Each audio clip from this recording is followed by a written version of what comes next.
Assalamualaikum warahmatullahi wabarakatuh. Masuk di minggu pertama mengenai elektronik bisnis atau e-bisnis. Nah, secara garis besar, e-bisnis merupakan segala jenis kegiatan bisnis yang dilakukan secara online melalui internet. Hal ini mencakup semua proses bisnis seperti membeli dan menjual produk atau layanan, mengelola hubungan pelanggan, hingga mengelola rantai pasok.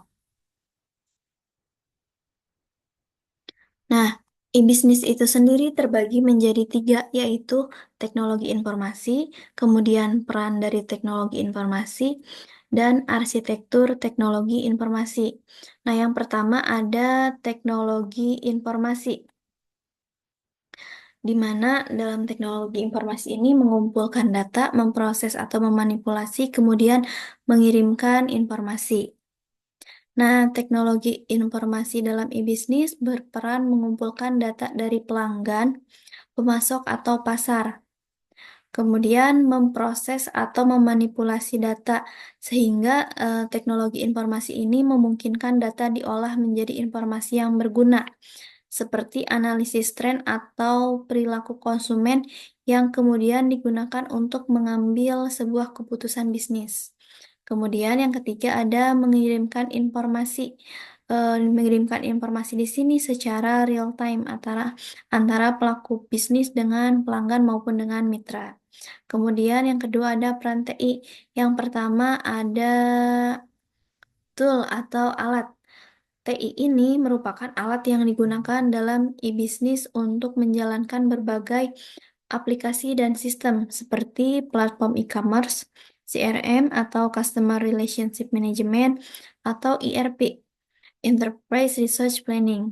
Nah, dalam hal ini, teknologi informasi mendukung otomatisasi dan efisiensi operasional bisnis online. Kemudian yang kedua ada enabler atau penggerak. Nah, TI ini memfasilitasi dan mempercepat berbagai proses e-bisnis.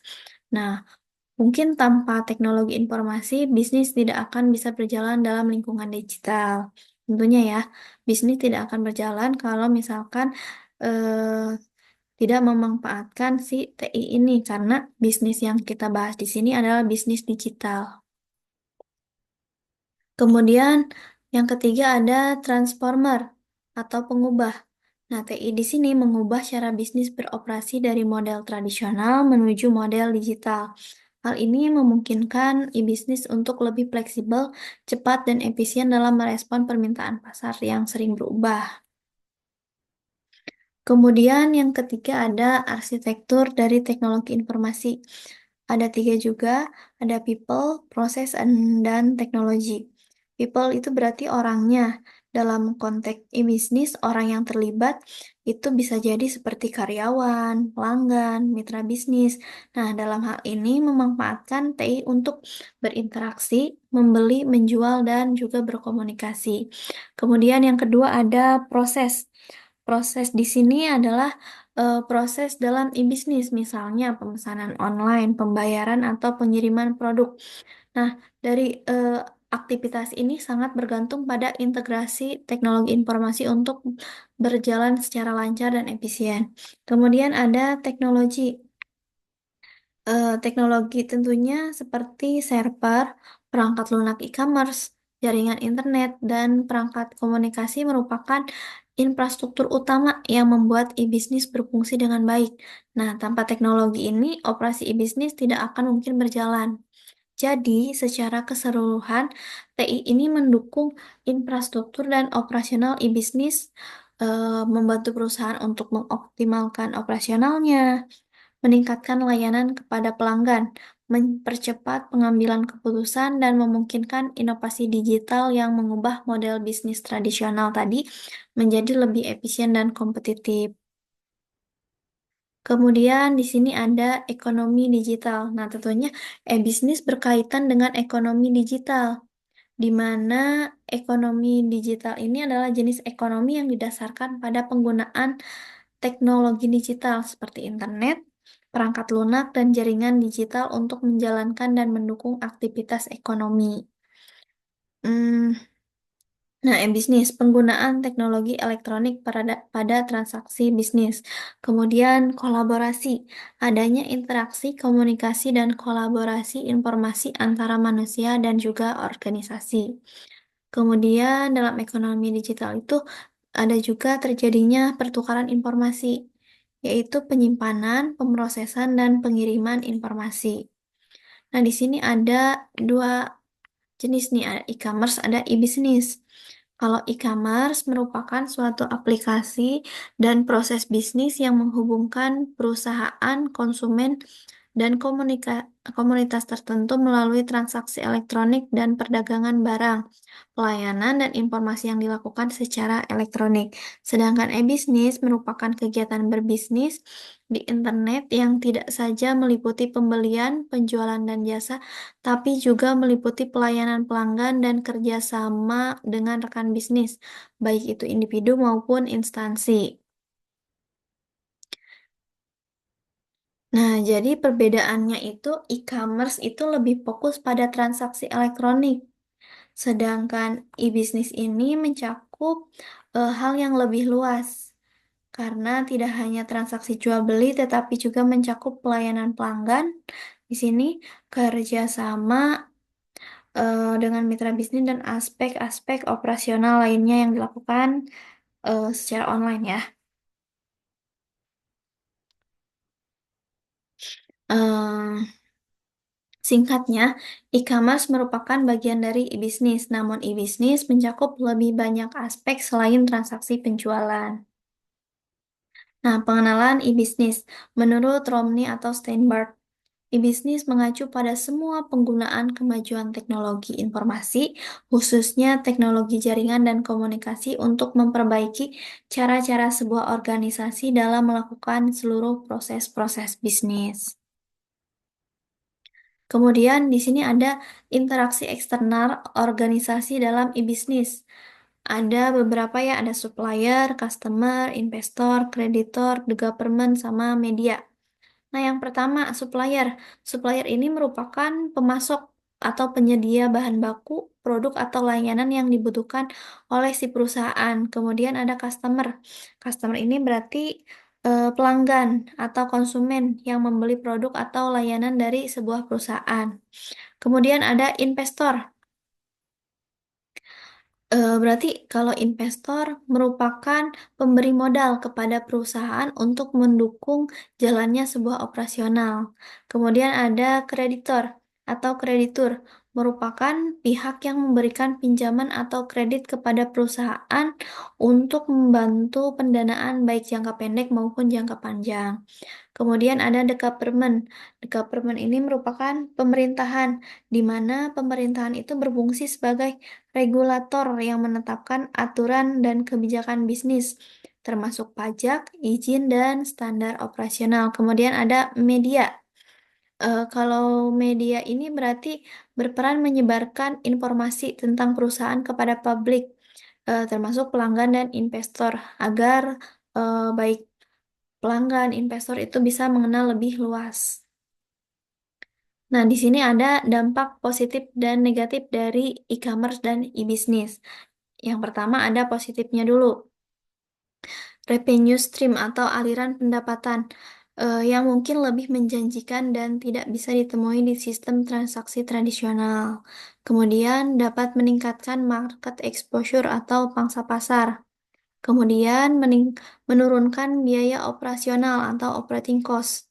Kemudian melebarkan jangkauan atau global reach, meningkatkan customer loyalty, memperpendek waktu produksi, dan meningkatkan value change atau mata rantai pendapatan.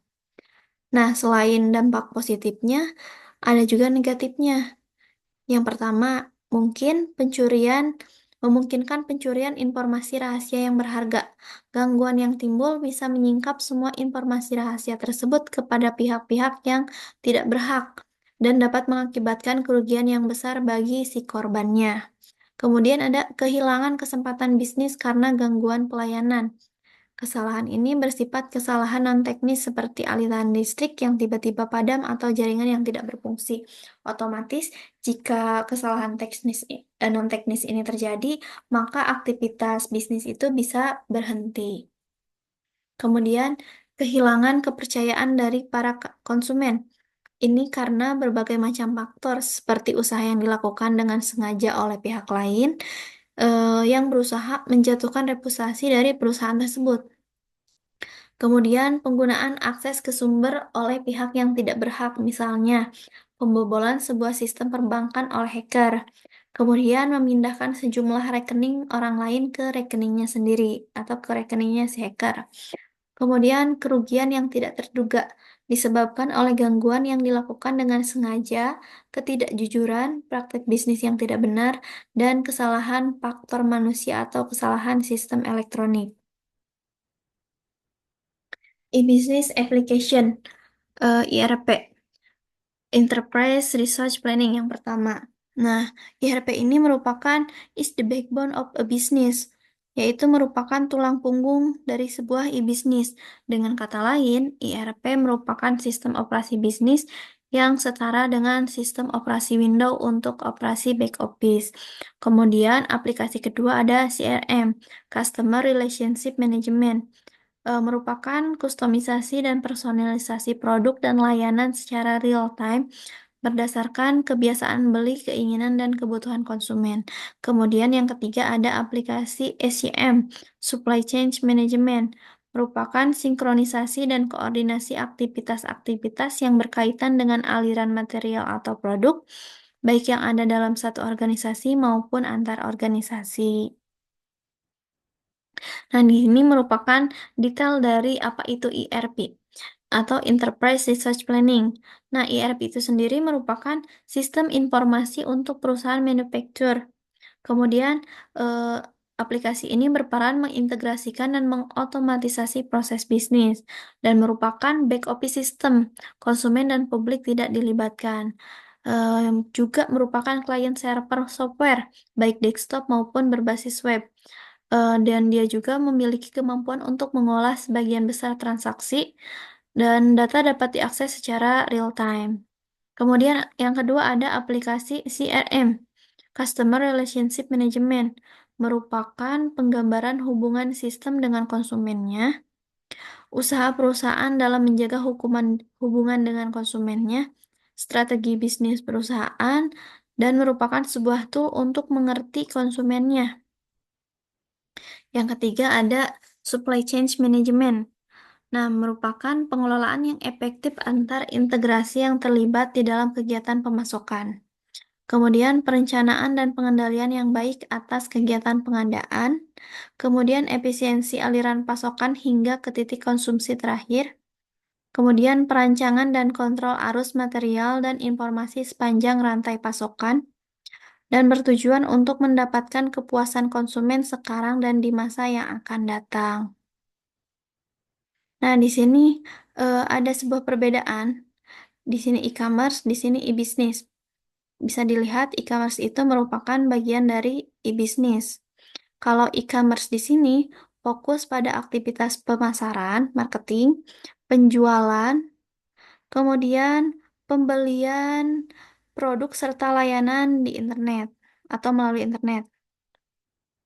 Terlihat bahwa si e-commerce ini lebih terfokus pada transaksi bisnis yang dilakukan secara online. Sedangkan e-business di sini improving business. Berarti meningkatkan kinerja bisnis melalui biaya yang rendah dan konektivitas yang terbuka. Yang artinya e-business ini lebih luas dari e-commerce dan bertujuan untuk meningkatkan kinerja bisnis melalui pengurangan biaya dan konektivitas yang terbuka. Nah, ini mencakup new technology in the value chain, yang artinya teknologi baru dalam rantai nilai. Kemudian connecting value chain across business, menghubungkan rantai nilai di antara berbagai bisnis. Nah, in order to tujuan dari bisnis itu sendiri adalah meningkatkan improve service atau reduce cost, meningkatkan layanan atau mengurangi biaya, open new channel.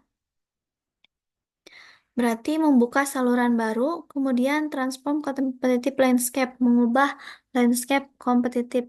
Jadi, secara keseluruhan, e-bisnis ini mencakup semua aspek operasional bisnis yang ditingkatkan dengan teknologi, sementara e-commerce lebih spesifik pada aspek jual beli secara online.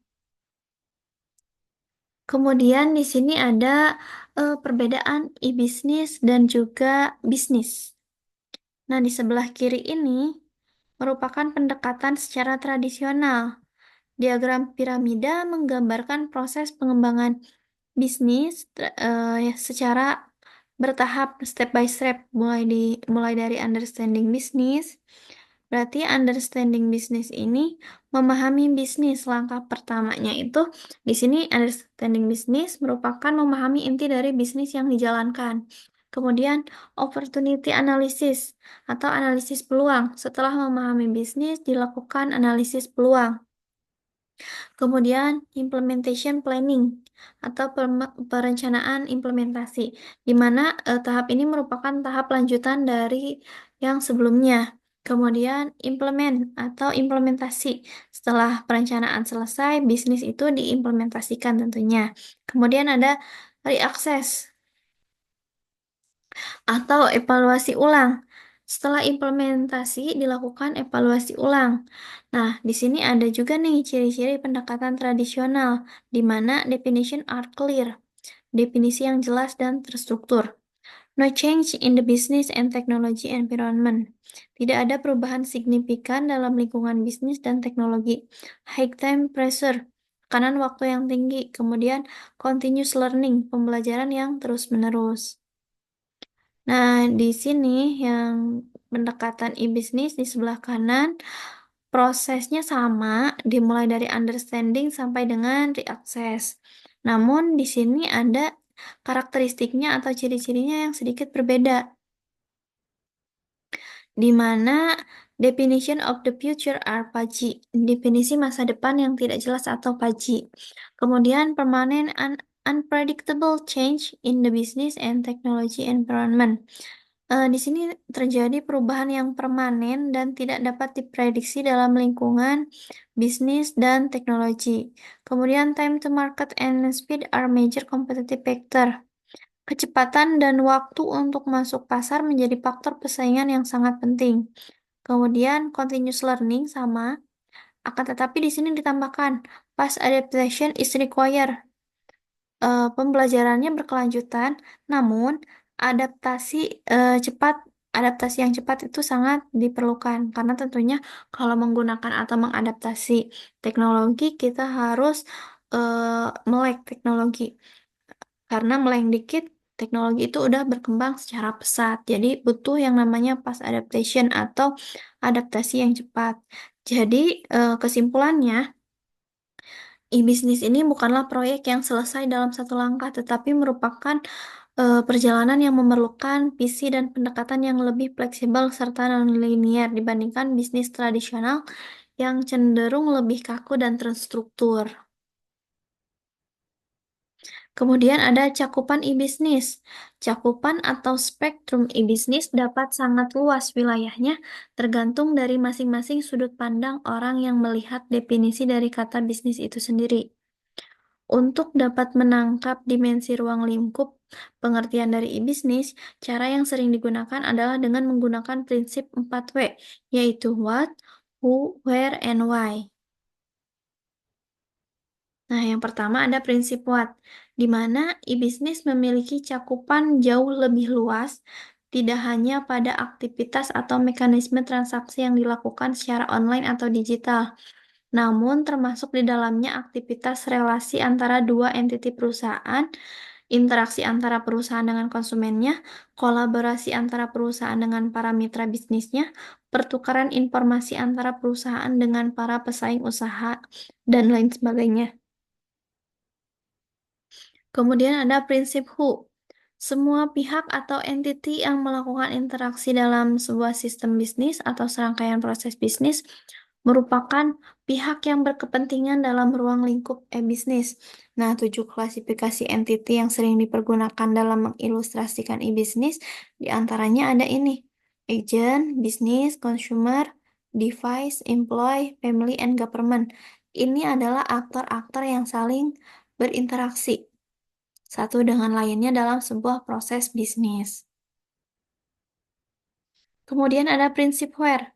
Di dalam e-bisnis, interaksi dapat dilakukan atau harus memegang prinsip di mana saja melalui berbagai kanal akses, sejauh pihak yang berkepentingan memiliki fasilitas elektronik atau digital sebagai kanal akses tersebut. Kemudian ada prinsip why. Konsep e-bisnis tidak hanya menguntungkan perusahaan, namun juga memberikan kesempatan perusahaan untuk meningkatkan si perusahaannya dalam level pendapatan atau revenue generation, baik secara langsung maupun tidak langsung. Nah, implementasi e-bisnis yang dilakukan oleh perusahaan memberikan dampak perusahaan dapat melihat berbagai peluang dan celah bisnis dari yang selama ini belum pernah ditawarkan kepada masyarakat. Kemudian ada spectrum value e-business. Ada 5 keuntungan spectrum value e-business menurut Charles Erriger dan Mary P. Donato. Yang pertama ada efisiensi. Manfaat yang didapatkan perusahaan adalah perbaikan tingkat efisiensi, di mana berdasarkan sebuah riset menyatakan kurang dari 40% dari total biaya operasional diperuntukkan bagi aktivitas penciptaan dan penyebaran informasi ke berbagai bagian terkait. Dengan memanfaatkan teknologi informasi di dalam rangkaian bisnis sehari-hari, terlihat bagaimana perusahaan dapat mengurangi total biaya operasional yang biasa dikeluarkannya. Kemudian ada efektivitas. Nah, efektivitas yang dirasakan ketika terjadi perubahan-perubahan yang cukup signifikan dalam cara perusahaan melakukan aktivitas operasional sehari-hari. Contoh dari penerapan konsep e-supply chain membuat manajemen dapat meningkatkan service level kepada pelanggannya. Kemudian ada contoh lainnya, dengan mengimplementasikan aplikasi ERP pada perusahaan memberikan dampak meningkatnya kualitas pengambilan keputusan dari manajemen atau dari level manajemen. Kemudian ada reach atau jangkauan, kemampuan penggunaan teknologi informasi di dalam memperluas jangkauan dan ruang gerak perusahaan. Selain itu, memungkinkan perusahaan untuk memperluas jangkauan domain kerjasama dengan mitranya secara signifikan. Kemudian yang keempat ada struktur. Terciptanya berbagai jenis produk dan jasa baru akibat konvergensi berbagai sektor industri yang selama ini secara struktur terlihat berdiri sendiri-sendiri. Contohnya bagaimana sebuah kendaraan dapat dijual dengan cara lelang, sebuah bank virtual yang berfungsi sebagai penasehat keuangan, dan lain sebagainya. Kemudian ada opportunity atau peluang.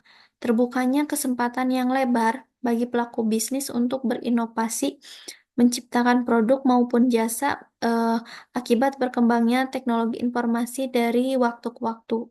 Contohnya dalam bidang pendidikan, saat ini semakin banyak situs penyelenggara pendidikan secara online atau virtual. Kemudian di sini ada contoh-contoh e-bisnis. Yang pertama ada e-auctioning atau lelang. Kemudian e-banking, e-commerce, e-directories, e-engineering, e-franchising, e-learning, e-mailing, e-marketing, e-research, e-supply, e-trading, e-travel, dan e-operational research management. Nah, di sini ada tren ke arah bisnis. Ada beberapa kategori di sini dan trennya itu bagaimana? Yang pertama ada dari kategori pelanggan, di mana trennya itu pelayanan yang lebih cepat. Kemudian ada tren self-service, lebih banyak pilihan produk serta solusi yang terintegrasi. Kemudian ada dari kategori e-service. Trennya itu pelayanan dan penjualan yang terintegrasi, dukungan yang memadai, pembayaran yang fleksibel, pengiriman yang dapat diandalkan, dan waktu proses yang singkat. Kemudian ada dari kategori organisasi. Trennya itu outsourcing, kontrak manufaktur, distribusi virtual. Kemudian ada dari kategori pegawai. penyaringan perekrutan, dan mempertahankan karyawan terbaik. Kemudian ada dari kategori teknologi, di mana trennya itu menggunakan aplikasi web. Di sini aplikasi web ini berarti lebih populer dibandingkan dengan aplikasi lainnya ketika dilihat dari sisi trennya. Kemudian ada konvergensi infrastruktur, kemudian ada penyedia layanan aplikasi atau service provider. Kemudian di sini ada jenis-jenis e-bisnis. Nah, di sini ada 4 jenis e-bisnis, ada B2C, business to customer, B2B, business to business, B2C, business to government, B2E, business to education, di mana dari jenis-jenis ini terdapat karakteristiknya. Nah, yang pertama ada B2C atau business to customer. Karakteristiknya itu antara organisasi dengan perorangan. Nilai transaksinya kecil, transaksi tidak sering terjadi dan relatif sederhana. Sedangkan untuk jenis B2B, B2G, dan B2E, ini karakteristiknya merupakan antar organisasi. Nilai transaksinya itu besar, hubungan yang kuat dan berkelanjutan, pemberian kredit dari penjual ke pelanggan, dan lebih kompleks. Materi untuk pertemuan ini dicukupkan sekian. Saya mohon maaf apabila terdapat kekurangan. Wabillahi taufiq wal hidayah. Wassalamualaikum warahmatullahi wabarakatuh.